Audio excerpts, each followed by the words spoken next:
তো এখানে হচ্ছে আমার একটা বেসিক রিঅ্যাক্ট প্রজেক্ট বানানো আছে, যার মধ্যে app.js এ এখানে আমাদের একটা কন্টেইনার আছে এবং কন্টেইনারের মধ্যে তিনটা ডিভ আছে এবং তিনটার হচ্ছে card1, card2, card3 নামে ক্লাস আছে।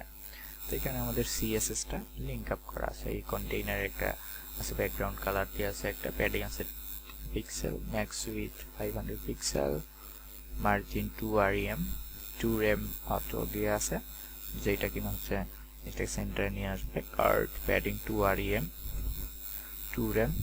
Background blue, max with 100 pixel, margin 10 pixel দেয়া আছে।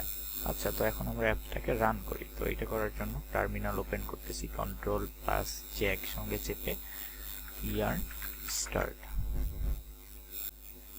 তো এই হচ্ছে আমাদের অ্যাপ। এই কন্টেইনার মধ্যে তিনটা ডিভ আছে। তো এখন আমরা কিভাবে সাস ইনস্টল করব? তো সাস ইনস্টল করতে হলে এখানে আমি এটা অ্যাপটা রানিং অবস্থায় থাকুক, আমি নতুন একটা ট্যাব নিয়ে নিচ্ছি। এখানে yarn add node sas সাসও ইনস্টল করা হয়ে গেছে। এখন হচ্ছে আমরা কি করব? এখন আমরা এই যে সব সিএসএস ফাইলগুলোকে .scss ফাইল দিয়ে রূপান্তরিত করে ফেলবো এবং app.js এ app.css এর বদলে এখন আমরা app.scss কে ইনস্টল করে ফেলবো। তো এখন দেখা যাচ্ছে যে দেখছেন এখন কিন্তু সব ঠিকই আছে, এখানে কোনো চেঞ্জ হয়নি। তো এখন হচ্ছে আমরা কিছু একটা করি। তো app.scss এ যাওয়ার পরে এইখানে সবার উপরে যে আমরা একটা ভ্যারিয়েবল তৈরি করি যে মেইন কালার থেকে হচ্ছে ক্যাডেট ব্লু। এই কন্টেইনারে আমরা হচ্ছে ডিরেক্ট নেমটা ইউজ না করে এখানে আমাদের ভ্যারিয়েবলটাকে ইউজ করবো, তাহলে দেখবেন সবকিছু ঠিকই আছে।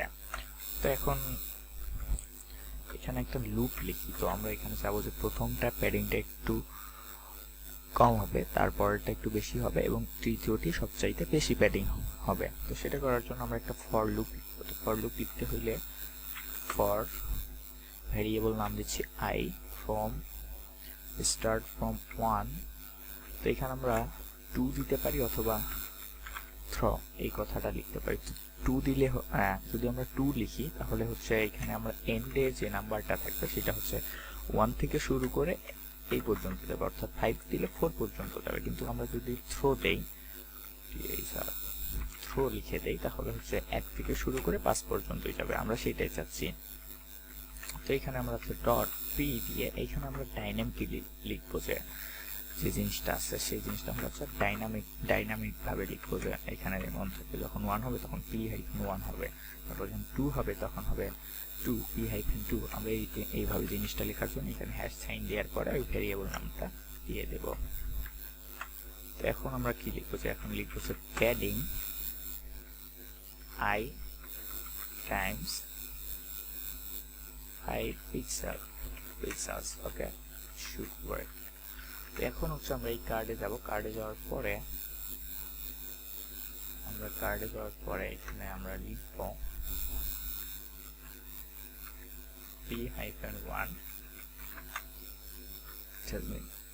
তারপর হচ্ছে p-2 p-3।